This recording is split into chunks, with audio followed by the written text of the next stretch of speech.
pleasure to present to you Dr. Martin Luther King, Jr.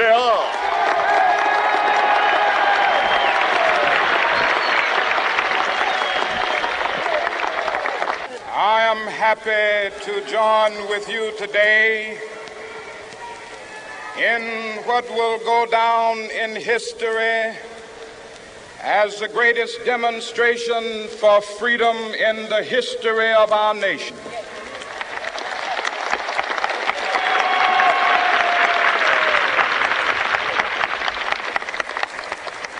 Five score years ago,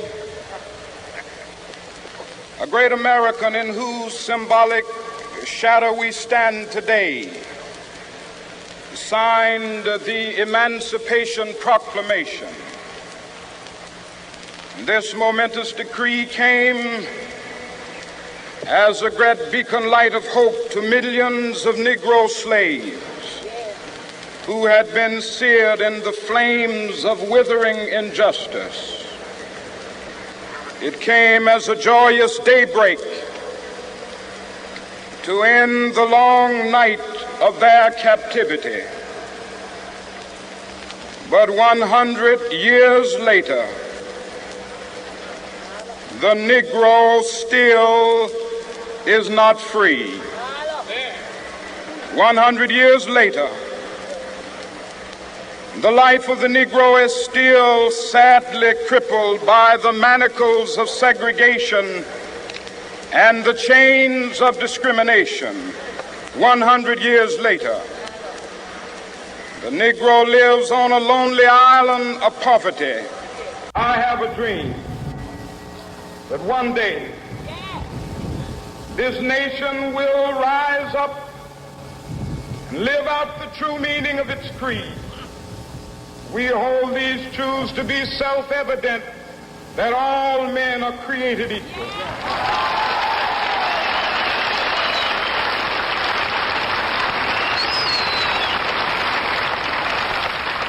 I have a dream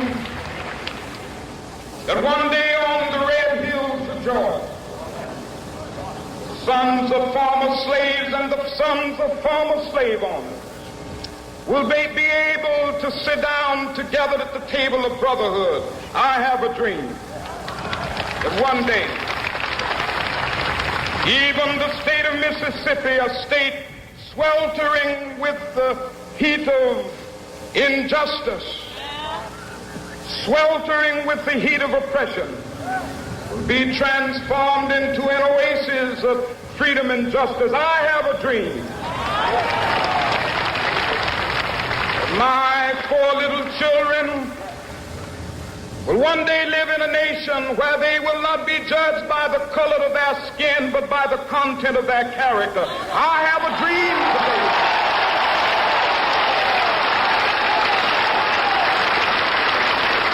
I have a dream that one day, down in Alabama, with its vicious racists, with its governor having his lips dripping with the words of interposition and nullification. One day right there in Alabama, little black boys and black girls will be able to join hands with little white boys and white girls as sisters and brothers. I have a dream today.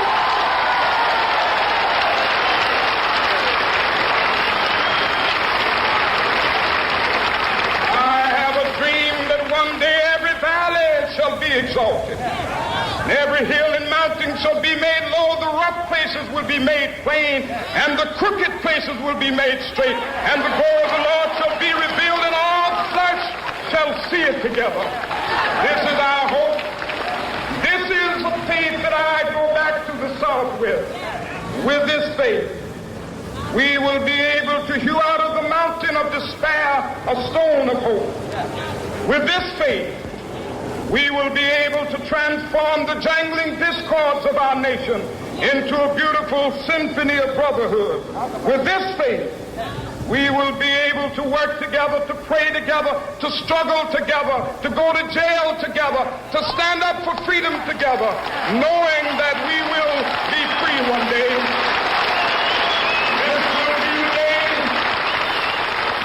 This will be the day when all of God's children will be able to sing with new meaning, my country, tears of thee.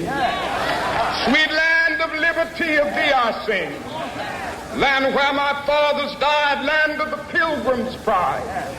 From every mountainside, let freedom ring. And if America is to be a great nation, this must become true. And so let freedom ring. From the prodigious hilltops of New Hampshire, let freedom ring. From the mighty mountains of New York, let freedom ring. From the heightening Alleghenies of Pennsylvania, let freedom ring. From the snow-capped Rockies of Colorado, let freedom ring. From the curvaceous slopes of California. But not only that, let freedom ring from Stone Mountain of Georgia.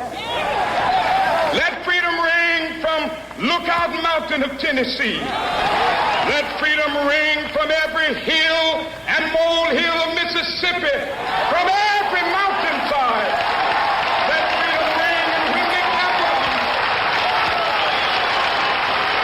when we allow freedom ring, when we let it ring from every village and every hamlet, from every state and every city, we will be able to speed up that day when all of God's children, black men and white men, Jews and Gentiles, Protestants and Catholics, will be able to join hands and sing in the words of the old Negro spiritual, free at last, thank God Almighty.